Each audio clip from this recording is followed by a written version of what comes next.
Donc, pour vous saluer tous au nom du président du réseau des grands sites de France, Louis Villaret, qui, bon, malheureusement, à la dernière minute, a une autre obligation et qui me charge de vous saluer. Euh, nous devrions être une cinquantaine en ligne, hein, c'était le nombre d'inscrits. Donc, aujourd'hui, à l'instant présent, on est 27, hein. C'est déjà pas mal. Donc, très, très heureux de retrouver sur mon écran beaucoup d'amis, hein, de beaucoup de pays différents. Donc j'ai calculé, on avait 9 nationalités identifiées, hein, dans les personnes qui s'étaient inscrites, hein. Donc des gens qu'on a vu passer dans le cadre des activités de ce pôle international depuis qu'on l'a mis en place maintenant il y a quasiment 15 ans, hein.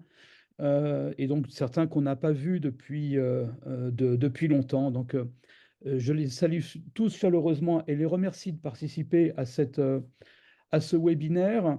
Donc, je remercie également tout particulièrement les intervenants, donc qui sont à la fois des gens qui sont dans des responsabilités administratives, dans l'administration d'État ou dans des têtes de réseaux patrimoniaux en France, et puis également les collègues qui sont gestionnaires de sites et qui vont témoigner d'expériences de coopération.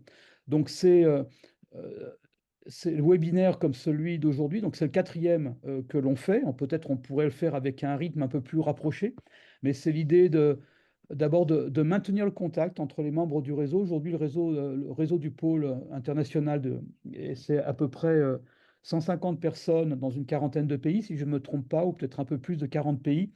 Et un de nos objectifs dès le départ, c'est que, bon, au fil des formations, des ateliers que l'on peut organiser, on entretienne le lien entre nous parce qu'on a tous vraiment besoin d'échanger notre expérience et de nous appuyer mutuellement dans un monde qui est vaste avec de plus en plus de difficultés.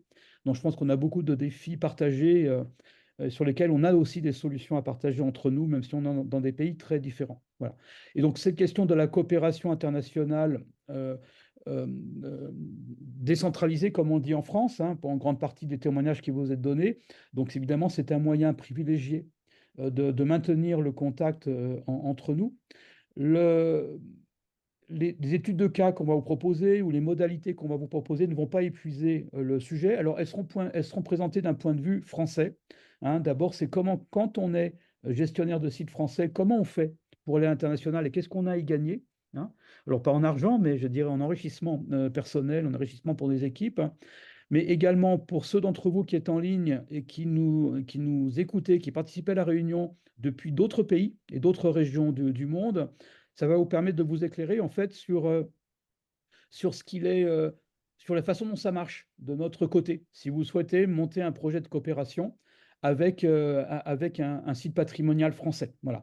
Alors, on ne va pas épuiser le sujet, donc et bien évidemment, je dirais, il y aura du service après-vente, hein, je pense au travers de Céline qui connaît très très bien ces choses-là.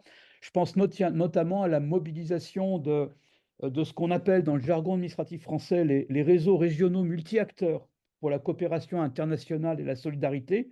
Alors l'acronyme c'est RRMA.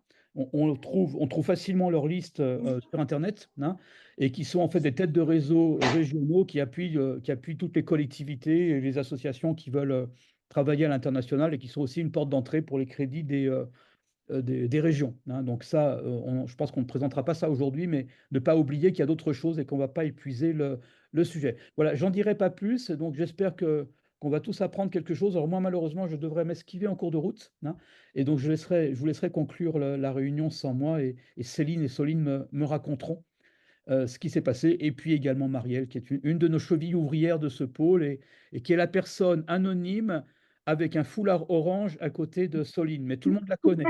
Allez, bon travail à tout le monde.